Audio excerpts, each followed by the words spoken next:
चलिए, तो मैं फिर आप लोगों के लिए बहुत ही इम्पोर्टेंट ऑब्जेक्टिव का सीरीज लेकर के आया हूँ, जिस चैप्टर का नाम है मंदाकिनी वर्णनम, यानी कि 10वां चैप्टर है संस्कृत का। इसमें आप लोगों को मैं VVI ऑब्जेक्टिव बताऊंगा, इसको निश्चित रूप से आप लोग कंप्लीट करेंगे। अगर आप लोग मेरे चैनल पर नए होंगे तो सब्सक्राइब करेंगे, शेयर करेंगे, लाइक करेंगे। तो चलिए मैं शुरू करता हूँ। पहला क्वेश्चन है, मंदाकिनी वर्णनम पाठ रामायण के किस कांड से लिया गया है?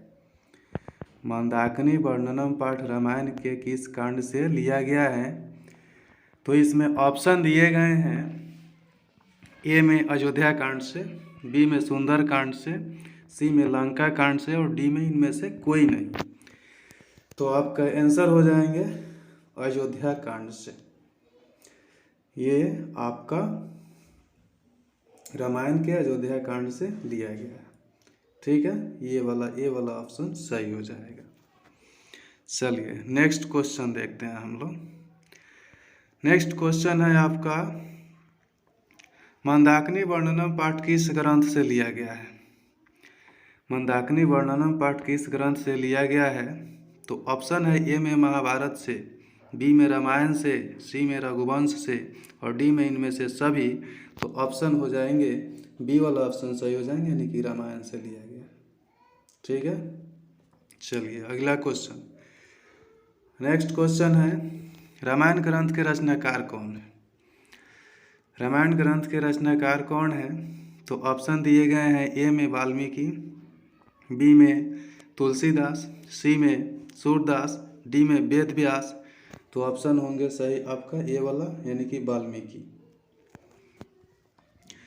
और इसमें एक और भी कन्फ्यूज मैं दूर करता हूँ, तुलसीदास हैं तो रामचरितमानस के रघुवंश के रचयिता हैं, ये भी याद कर लेंगे। लेकिन ये रामायण ग्रंथ के रचनाकार जो बोला जाएगा तो वाल्मीकि ही सही ऑप्शन होंगे। अगला क्वेश्चन देखते हैं, राम सीता लक्ष्मण कहाँ पहुँचे? राम सीता लक्ष्मण कहाँ पहुँचे? तो ऑप्शन दिए गए हैं। ए में चित्रकूट, बी में मांदर पर्वत, सी में विशाल पर्वत, डी में कोई नहीं। तो ऑप्शन हो जाएंगे सही ऑप्शन चित्रकूट पर पहुँचे। चित्रकूट जो पर्वत है उस पर्वत पर ही उन्होंने पहुँचा। चलिए अगला क्वेश्चन है आपका, मंदाकिनी वर्णनम पाठ के रचनाकार कौन है? तो मंदाकिनी वर्णनम पाठ के रचनाकार कौन है? तो यहाँ पे ऑप्शन दिए गए हैं। ए में वाल्मीकि, बी में कालिदास, सी में मंत्री विदुर, डी में वेद व्यास। तो इसका आंसर हो जाएंगे वाल्मीकि, ये वाला ऑप्शन सही होगा। चलिए अगला क्वेश्चन है, मंदाकिनी नदी किस पर्वत के निकट बहती है? मंदाकिनी नदी किस पर्वत के निकट बहती है? तो ऑप्शन दिए गए हैं। 3 ऑप्शन दिए गए हैं इसमें। ए में चित्रकूट पर्वत, बी में माल्य पर्वत और सी में हिमालय पर्वत। तो सही ऑप्शन हो जाएंगे चित्रकूट पर्वत।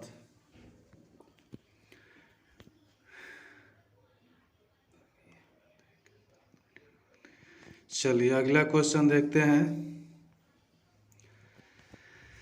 अगला क्वेश्चन है कि राम मंदाकिनी नदी की शोभा किसे दिखा रहे हैं? राम मंदाकिनी नदी की शोभा किसे दिखा रहे हैं? तो ऑप्शन दिए गए हैं।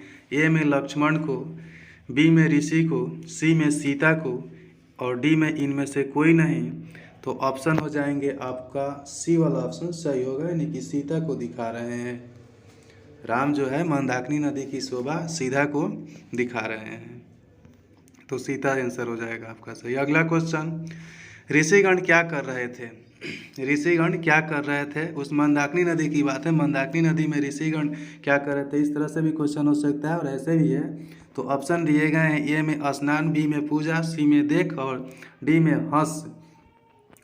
तो आपका आंसर हो जाएंगे स्नान, यानी कि मंदाकिनी नदी में ऋषिगण स्नान कर रहे थे। चलिए अगला क्वेश्चन, रघुवंश काव्य की रचना किसकी है? यानी कि रघुवंश काव्य किसकी रचना है? तो ऑप्शन दिए गए हैं। ए में बाण भट्ट, बी में नागभट्ट, सी में कालिदास और डी में सभी। तो आपका आंसर हो जाएंगे कालिदास।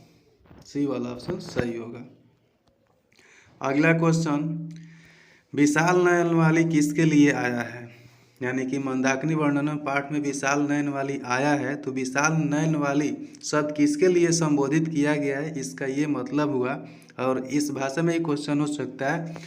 तो इसका ऑप्शन दिए गए हैं, ए में लक्ष्मण के लिए, बी में सीता के लिए, सी में दोनों के लिए और डी में सभी के लिए। तो आपका आंसर हो जाएंगे सीता के लिए, यानी कि विशाल नयन वाली सीता के लिए संबोधित किया गया है। अगला क्वेश्चन है, पक्षी क्या कर रहे थे? तो पक्षी क्या कर रहे थे? ए में है हाला, बी में है कीला तौर, सी में है खेल रहे थे और डी में है इनमें से कोई नहीं। तो ये चारों जो ऑप्शन है इसमें से न ए होगा, न बी होगा, न सी होगा, यानी कि जो सही आंसर होना चाहिए वो इसमें नहीं है। अर्थात पक्षी वहाँ कलरव कर रहे थे, तो कलरव सब तो है नहीं, तो इसमें हम टिक मार्क लगाएंगे कि इनमें से कोई नहीं, यानी कि डी वाला ऑप्शन आपका सही होगा। चलिए अगला क्वेश्चन है, प्रिया शब्द किसके लिए आया है? प्रिया शब्द किसके लिए आया है? तो ऑप्शन दिए गए हैं, ए में राम के लिए, बी में सीता के लिए और सी में किसी के लिए। तो ऑप्शन हो जाएंगे आपका सीता के लिए, प्रिया शब्द सीता के लिए आया है। चलिए अगला क्वेश्चन देखते हैं। अगला क्वेश्चन दिया हुआ है कि मंदाकिनी वर्णनम पाठ अयोध्या कांड के किस सर्ग से लिया गया है? मंदाकिनी वर्णनम पाठ अयोध्या कांड के किस सर्ग से लिया गया है? तो ऑप्शन 3 ऑप्शन दिए गए हैं, ए में 95वें सर्ग से, बी में 15वें सर्ग से और सी में 9वें सर्ग से। तो यहाँ पे आपका आंसर हो जाएंगे ए में 95वें सर्ग से। ठीक है, अगला क्वेश्चन देखते हैं। अगला क्वेश्चन है, मंदाकिनी वर्णनम पाठ में किस काल का वर्णन है? मंदाकिनी वर्णनम पाठ में किस काल का वर्णन है? तो 3 ऑप्शन दिए गए हैं, ए में आवास काल, बी में वनवास काल, काल होना चाहिए, यानी काल, ठीक है। चलिए सी में इतिहास काल का। तो आपका आंसर हो जाएगा ये वनवास काल। चलिए आगे क्वेश्चन देखते हैं, ये लास्ट क्वेश्चन है, वनवास काल में राम कहाँ वास करते हैं? वनवास काल में राम कहाँ वास करते हैं? तो 4 ऑप्शन दिए गए हैं, ए में नदी में, बी में चित्रकूट पर, सी में पर्वत पर और डी में इनमें से कोई नहीं। तो आपका आंसर हो जाएंगे चित्रकूट पर, यानी कि चित्रकूट पर्वत पर वास करते हैं। ठीक है, तो इस वीडियो में यानी कि इस चैप्टर का इतना ऑब्जेक्टिव आज के लिए रहा। फिर मैं अगले वीडियो में अगले चैप्टर का ऑब्जेक्टिव सीरीज लेकर के आऊँगा, तब तक इसको आप लोग कंप्लीट